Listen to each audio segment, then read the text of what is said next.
Hello and welcome to Rajya Sabha Television. You're watching The Big Picture with me, Frank Rausen Pereira. August 13th is observed as World Organ Donation Day every year.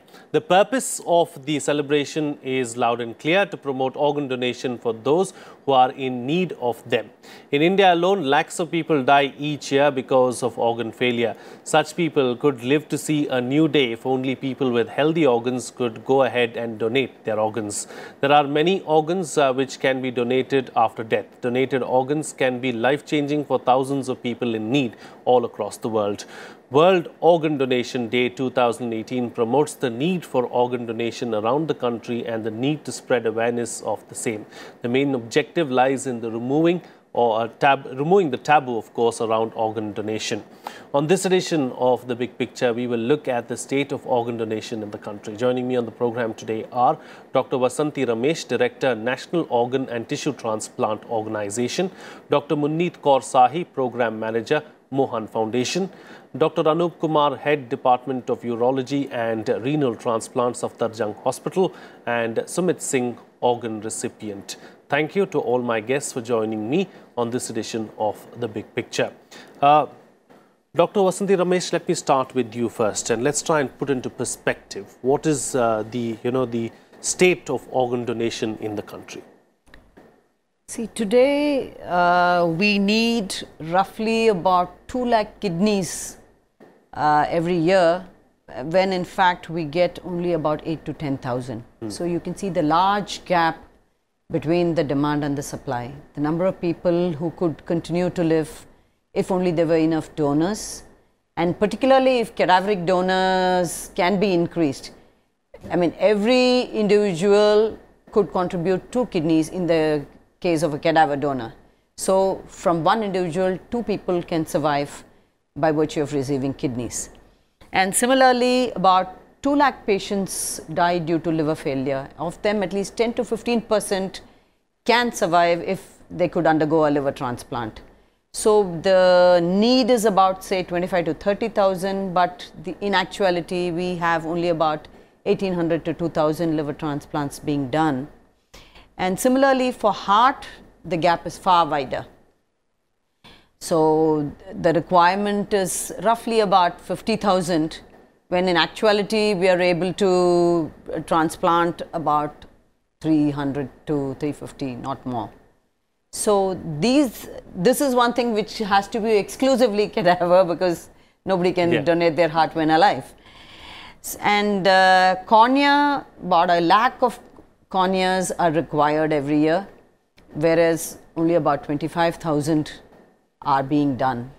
So there is a lot that we can do, and we hope to take this forward by increasing the awareness in the country. Indeed, awareness, increasing the awareness clearly has to be one aspect of it. Dr. Munneet Kaur Sahi, as Dr. Vasanthi Ramesh just pointed out, that there is a major problem when it comes to demand and supply as far as organs are concerned. Why is this problem so persistent, and is it a problem limited to India, or is it the situation around the world as well? Why don't more people come forward and donate their organs? Actually, it's not that people coming forward and pledging their organs. There are a lot of things which affect a person's decision to donate. If you categorize them, there are religious beliefs, there are cultural influences, there is topic of body integrity, then a person and individual's knowledge about organ donation, and then major reservations in those who know about organ donation but they don't want to do it also. And then it's a complete picture where the infrastructure, the doctors wanting to declare brainstem death. There are a lot of factors. I'll give you an example of Spain. We keep talking about Spain, that Spain's donation rate is 50 per million population. Spain's legal network, legal law came in 1979, but till 1989, in those 10 years, their donation rate did not increase. And in fact, Spain is one country which is an opt-out country, meaning there everybody is presumed to be a donor unless you specify. So what happened after 10 years? They studied their thing, that where do they lack. So they made a national committee. Then they had those organ donation clinical specialist team.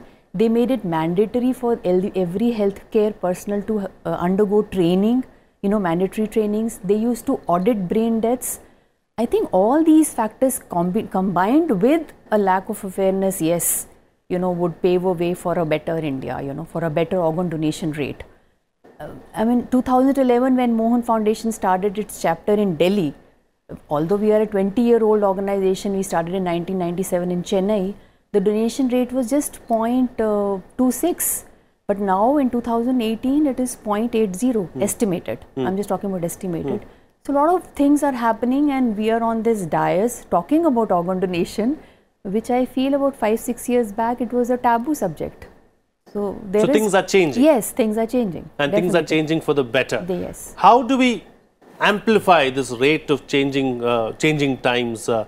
Anup Kumar? How do we ensure that there is a change in mindset as far as organ donation is concerned? As Dr. Sahi just pointed out, religious beliefs come in the way, taboos come in the way. There are so many aspects that come in the way. How do we rise beyond all of this? So yeah, I think as Dr. Sahi has told, so the first thing is the lack of awareness among the general population. So I think that's really a challenge for us, especially when our 80% population is living in the rural areas. They don't have access to the media, don't have access to the print media. So it's really a challenge to motivate these people for this organ donation. Now, then we talked about religious taboos. Yes, India is a country with many religions living together. And I think each religion has got some taboos and some misconceptions. And I think the main thing which we can do is we can include all the religious gurus. We can bring them on the same platform, and we can ask them to give this message to their respective people that organ donation is a very noble thing, and everybody should come forward for the organ donation. Are there some common misconceptions when it comes to organ donations? Because some people believe that in the case of someone who's deceased, the body is disfigured as a result of removing the organs. Are there some common misconceptions? Yeah, so the commonest misconception which I always encounter when I discuss with the patients and attendants, I will not name any religion. Yeah, you don't have to. Yeah, yes. But some religion people, they say, if we donate kidney in this birth time, we will be reborn without that kidney. So that is the first misconception. Second, some religious people, they think that their religion does not allow them to donate kidney because this is against their religion. So these are two most common things which we encounter whenever we counsel any person for the organ donation. So I think that's why I told we can, as a doctor or the politicians, we can all give these messages, but I think it's the key that the religious gurus should come forward and they should give this message. Then only these people will understand that this is a very noble thing and there is no taboo in it. Okay, all right. Let me bring in Sumit Singh now, who's an organ recipient. Firstly, Sumit Singh, tell us what kind of an organ recipient you are. I mean, was it a cadaver donor that you got your organ from? Was it a family member, or what was it? And what was the process that you had to go through when you went through an organ transplant? Yes, thank you. I had a kidney transplant just about 3 years ago now. And, I went for a preemptive transplant, which means I'd never experienced any dialysis, and what I quickly realized after I was detected maybe 2-3 months prior to this transplant was that the cadaver process is going to put me into a very long wait state. Perhaps, a lot of things come into play. And actually, I'm fortunate that I had a lot of family and friends, who were absolutely willing to, help me out with a kidney. And, ultimately my mother gave me. But the process that I endured was quite traumatic when it came to actually getting it done from the regulatory and law perspective. The way it is that when such an event happens, it is obviously a very, very difficult situation for the patient and the entire family involved. And currently, my personal experience was that the way things are, my mother, for example, had to prove herself that she's actually my mother, and in a not so easy manner. And she had to take, she's the eldest in her own family, and she had to take actually a lot of permissions from her own sisters, brothers, my own sister, so on and so forth. That was quite a traumatic experience just to get that Whereas, I had lots and lots of well-wishers, friends, family, all of them, wanting to help in. And I feel that while the cadaver is, of course, a great source, I think in most cases, if suppose education is rightly, put in place, family members in many cases are willing to, and friends also, well-wishers also willing to do, but that aspect needs to be slightly helped such that actually it happens and we don't go through this kind of, unnecessary extra burden of having it done. Okay. All right.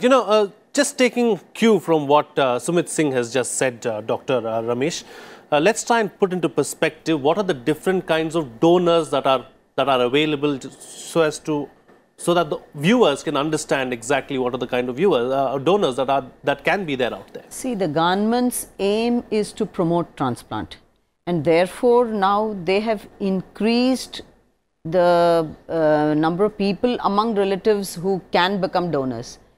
Now even the grandchildren as well as the grandparents have been brought into the immediate family who are eligible to donate, which was not so earlier. So from the government's point of view, the best is being done and changes are being brought about periodically to facilitate transplant, whether it is live or cadaver donations. So I think see, also we have to see that there is a lot of exploitation of the poor, and there is organ trafficking. So to prevent these things, these legal issues are required to protect the vulnerable. So there have to be checks and balances. There have to be checks and balances along with the simultaneous facilitation of the organ transplant program. But can the process be streamlined, do you think? Because just as Sumit Singh was suggesting at the moment, he said it was a traumatic experience, not just going through the kidney transplant, but the process that was involved in going through the transplant. No, I think in my opinion, the traumatic experience which he says is more due to lack of awareness among the family members. Otherwise, if the awareness had been high, I don't think they would have even questioned that transplant. Okay, so what is the standard? After all, it is a gift of life to him. Right. And who would want that more than the mother? So if she was eligible to donate and she wanted to donate and she wanted to give life to her son, I fail to see, why there should be an objection if she was otherwise fit to do so. He's talking about the regulatory and legal procedures, that he had to go through. The legal procedures arose because there was objection from the family members. Okay. The sisters and her parents, siblings. Okay. Yes, Sumit Singh, you wanted to come in. Yeah, go ahead. There weren't any objections. Actually, the requirement was to actually provide that there are no objections. That too to the eldest in the family. And secondly, I remember clearly getting on to the ZTCC, which is the Zonal Transplant Committee. There isn't really, as far as I am concerned, and I by the way, work for a large hospital organization as well, very prescribed, laid down, watertight checklist of these are the things you really needed. You have something, if it is watertight, it is followable. But it is not exactly, at least 3 years ago when I went through, not a very iron-tight checklist that you could say, yes, this is it, and if you do it, you are through, otherwise you have problems. All that things are fine, but you cannot have a very, soft, guidelines that is interpretable in 5 ways.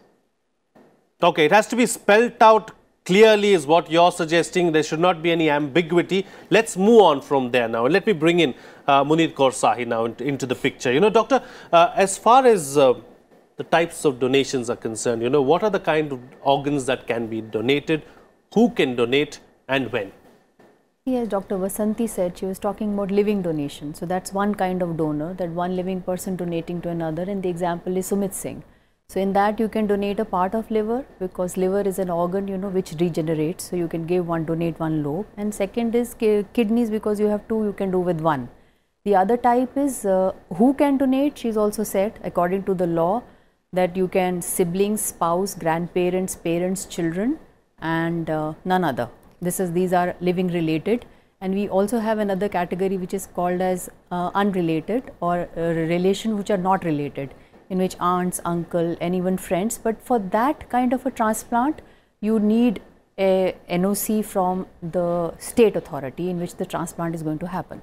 and there are a whole lot of legal work and legal paperwork which needs to be done. Then we have another category which is called as deceased or cadaver organ donation.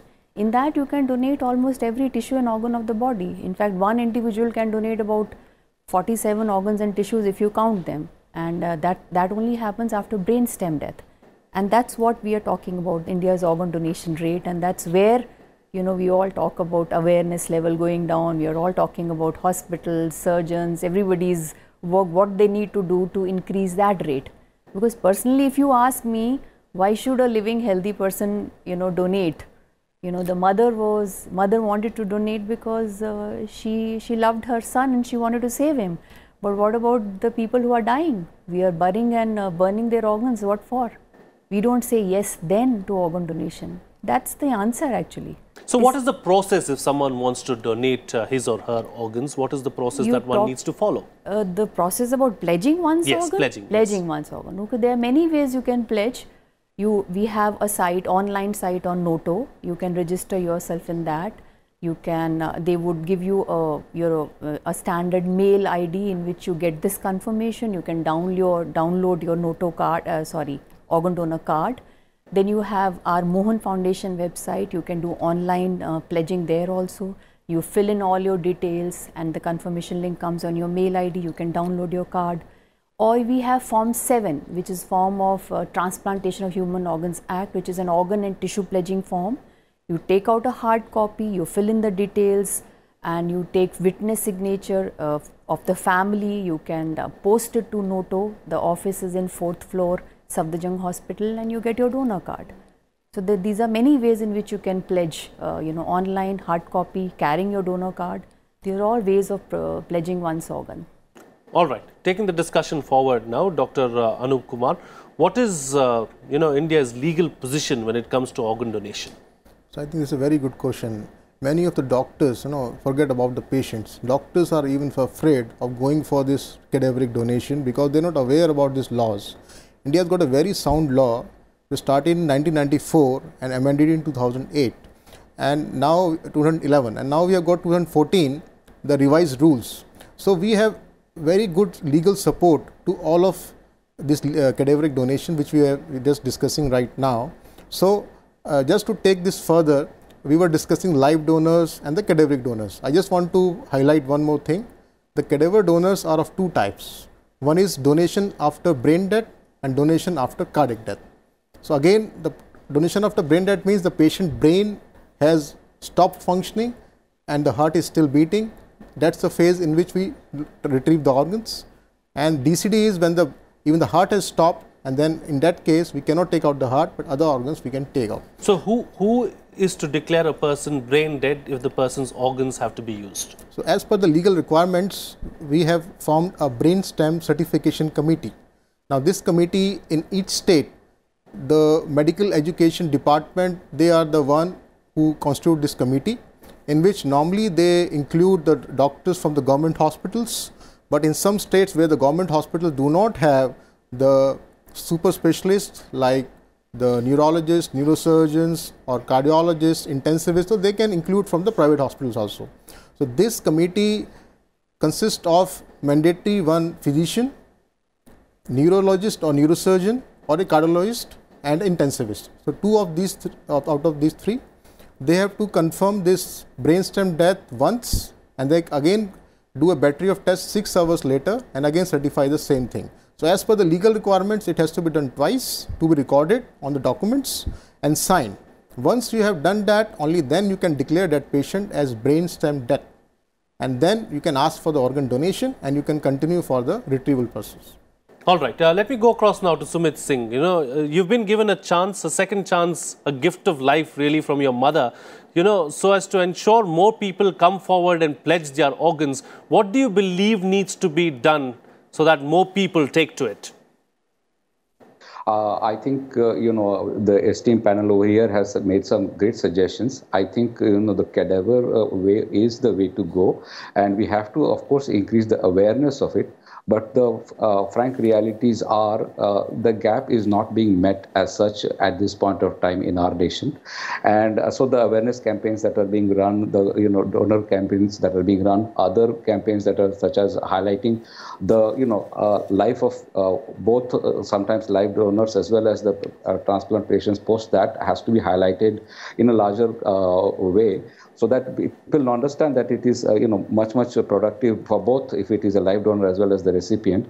And my last humble request is that the law should be streamlined such that adherence to law is made something that is not so cumbersome to anybody, so that it happens. At the end of the day, the happy outcome is when, if it is cadaver, the patient comes out well, or if it is donor or the patient, both of them come out well with the least amount of other problems. That's what I feel will work the best. All right, let me get now closing comments from all my guests. I've got about 5 minutes left on the program. So starting with you, Dr. Ramesh, what are the kind of initiatives, the steps that are being taken by the government so as to ensure that awareness is increased as far as this particular process itself is concerned, and to streamline the process as well? The government's thrust now is on cadaver donations, and NOTO has done a lot of awareness programs, and also the pledging activity. They have about more than 1 lakh of people who have pledged to donate their organs. And also even in Safdarjung Hospital, we notice a sea change in the patients who come to the emergency. The relatives, many of them are willing to donate, but usually it happens after cardiac death, so you're not in a position to take much except for the cornea and tissues. But yes, there are people asking for it, which I think is a very good sign. And among the students also we try to promote, because they will be the torchbearers of the future. And among the nurses, many of them are made transplant coordinators themselves. They are trained, and also generally even in their classes etc. we highlight.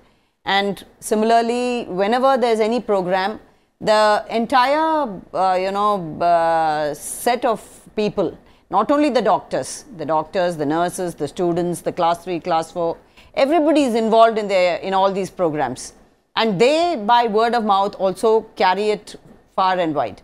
In addition, we have a lot of awareness programs across the country which are being conducted regularly, periodically, to increase the awareness among the lay people as well. And of course, you're contributing your own might here in this. So I think we have a lot of people who are in this with us. And now the minister as well as the DG and everybody, they are very positive about this activity and are very focused. So I think times are changing and changing for the better. Yes, I think so too. All right. Dr. Sahi, so what is the process if someone needs to receive an organ? What needs to be done? Are you put on a list? Does the government approve of it? How does it work really? As far as deceased donation are concerned, all the hospitals which are undertaking transplantation, they have their waiting lists for different organs. You have a heart list, you have a liver list, you have a kidney list. So whenever there is a brain dead, a potential donor there, and the family has said yes, so the list, they refer to the list which is closest to the blood group and other things what the transplant surgeon decides. And because kidneys are two, one kidney is always shared with a government hospital, and these protocols and these criteria are listed on the NOTO site. They're all there, those waiting lists. As far as living are concerned, that is, you have to bring your own donor, and according to the law, it is, as I specified earlier also, it is the near relatives which you can donate. Almost immediate family. Almost immediate family, yes. And do we have the wherewithal really when it comes to organ donations to deal with the kind of expertise that is required to deal with organ donations? The transplantation. Yes, the transplantation and everything together. From preserving to transplantation.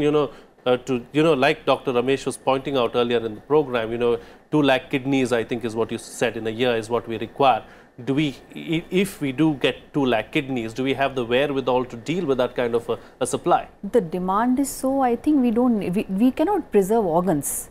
You cannot preserve organs. If the demand becomes high, we need to achieve, you see, India's organ donation rate as of now 0.80. We need to be 2 to 3 per million population to meet our needs. So I think once we reach that stage, so everybody would be, there won't be a waiting list. Yeah, actually. so we'll cross the bridge when you Yes, get there. Yeah. All right.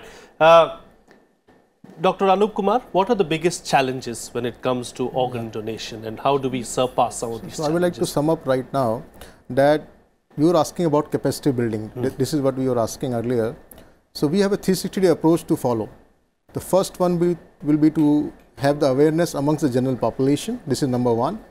Number two, general awareness among the doctors. This is again a very challenging thing. I am talking about the intensivists, the physicians who are working in ICUs, the neurosurgeons. These are the doctors who are going to give us these cadavers for the retrievals. Number three, the training of the coordinators. Number four, the training of the surgeons who are trained. As you were asking, do we have enough surgeons to do transplants? You are right.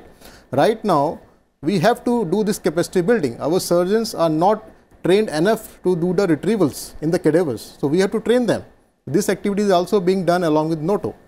Then next step will be the training of our infrastructure, the medical staff, the nurses, the technicians, they have to be trained. And then of course, here I would like to emphasize the role of police. Most of these cases are medico-legal. Our police officials have to be sensitized. They should understand the gravity of the situation and they should not make it more complex. They should help the doctors as well as the patients. So I think these are some few points. If we work on this, I think as Dr. Sahi said, our target is to achieve 3, I will say 5 per million. This is our next target and I think we will be there. It's achievable? Yeah, it will be within the next 5 years? Yes, definitely. Okay, within the next 5 years, it's 5. Within the next 5. Okay, that's great. All right. Let me get a quick closing comment now from Sumit Singh. Sumit Singh, close the show for us with what's the best way forward on a positive note? So absolutely, and representing the recipient community, I cannot agree with the doctors more that we look for absolute process improvement so that we get benefit from us. These people who are here on this panel and outside are doing a yeoman's job, and any which way we can stand in, it'll be good for us. I am a living example of having benefited from, some of their work that they have put together. So I truly appreciate that. Thank you. All right. On that note, then, we'll call it a wrap on this edition of The Big Picture. Thank you to all my guests for joining me on the program and putting things into perspective for us. That's it on this edition of The Big Picture. See you again next time.